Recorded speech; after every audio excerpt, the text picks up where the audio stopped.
সব ছেড়ে উমরা করতে ব্যস্ত রুবায়েত ফাতেমা তনি। বিভিন্ন সময়ে নিজের পোশাক এবং লাইফস্টাইল নিয়ে নানান সমালোচনার মুখোমুখি হয়েছেন তনি। এমনকি দ্বিতীয় স্বামীর মৃত্যুর পর তৃতীয়বারের মতো বিয়ে করেও কম বিপদে পড়েননি তিনি। সবাই তাকে নিয়ে বাজে মন্তব্য করছিলেন।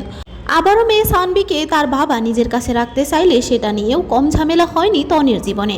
তবে সবকিছু ছেড়ে ছুড়ে তনি চলে গিয়েছেন উমরা করতে, সাথে নিয়ে গেছেন মা এবং নানিকেও। তিনি লিখেছেন, খুব ছোট বয়সে বাবাকে হারিয়েছি, তাই বাবাকে সাথে নিয়ে উমরা করার স্বপ্নটা পুরো হলো না, তাই মা আর নানিকে সাথে নিয়ে চলে এসেছি উমরা করতে। এর আগেও তনি তার ছেলে সারফরাজ এবং মেয়ে সানবিকে নিয়ে উমরা করতে গিয়েছিলেন, তবে সেসবের কোনো ফটো এবং ভিডিও শেয়ার করেননি তিনি।